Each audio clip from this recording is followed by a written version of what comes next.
สวนของชาวบ้านโอ้ยตก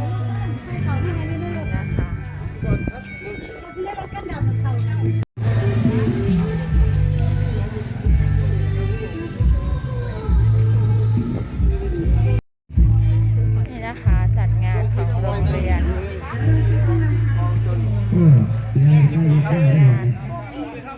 สวัสดีครับเด้อคุณแม่คุณเด้อมีกินข้าวอยู่ได้ในที่แต่ว่าคุณไม่ได้กินข้าวเด้อคุณน้าหาข้าวหาหน้าพื้นเด้อให้ลงไปที่กินข้าวอยู่ว่าเป็นยังไงเลย เตี้ยชมจันทร์ ครับขอต่อเรื่องเชิญเด้อครับกรรมการเฮากรรมการกองรายการนะครับก็เปิดช่องของมาแล้ว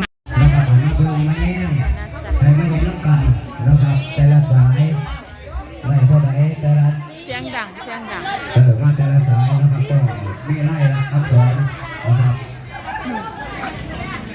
จับเลยเราให้มือเก่าละ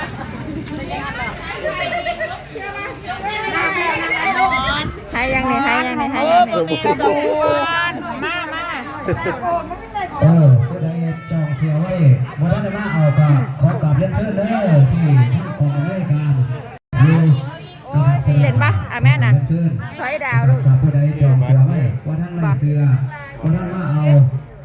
ได้ยังได้หมอนนะเสือรุ่นนะครับเสือรุ่นแม่ไล่ปอดเอฟอะไรบ้างที่มันใหญ่จะเท่าขึ้นนะครับเป็นเสือรุ่นนะครับผุดนะซื้อบัตรซอยดาวนะจ๊ะพี่น้องจ้าซื้อบัตรซอยดาว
ได้หมอนอีกแล้วนะไม่ต้องได้พัดลมน่าได้พัดลมแล้ว1 ตัว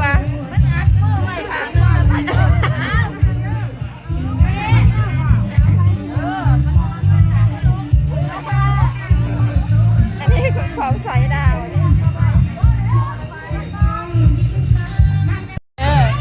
วันนี้เรามาเจอเพื่อนสาวนะจ๊ะเพื่อนสาวเดี๋ยวเพื่อนชายจะตามมาสาว1 คนนะคะวันนี้เพื่อนสาวอันนี้แผนกในครัวนะคะแผนกในครัว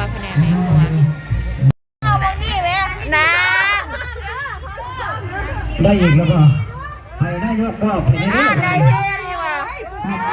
ให้ได้ยกก็ให้ได้ยกก็ยกก็ไม่ไปเพิ่มก็ให้ได้คนใดได้กันรุ่นเบอร์8พนะมาเด็ดตะเกาเอาถ่ายรูปให้เพื่อนเด้อวันนี้เด้อน่านแพมได้แล้วรอบร้อนขนาดเราสูงไล่ ส่ชงไล่เต้นใส่แว่นตา ใครหรอกเขาออกกับบักมวน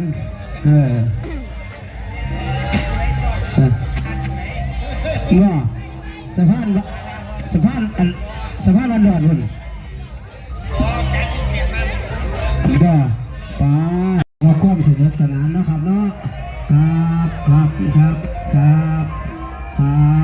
รับโอ้พี่น้องทั้งบ้านเจ้าทั้งหลายเนาะวันนี้เราก็ดีใจน้ำเลยวันนี้เราไม่ตะพูงน้ำเลย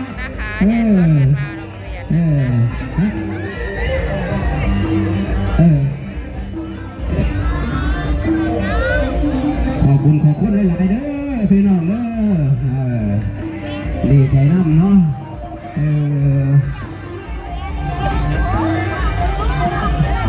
นี่ว่าพ่อโอ้ด่ะโอ้ขอบคุณครับครับโอ้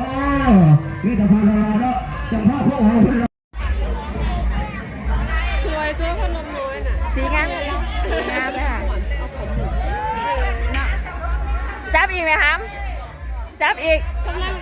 จะมาจะมาไปแล้วดวงกันเด้อขึ้นโจ๊กเลยกันสิพี่น้องได้พันลมจะได้พันลมเบิ่งเด้อประเทศโคมเฮาพี่น้องเอา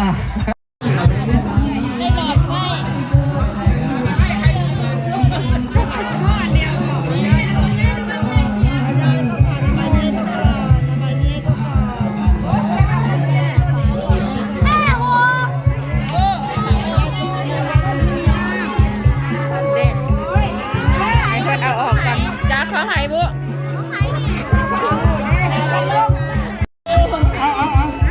อันนี้เองเก็บน้องโอ๊คคอยดูลูก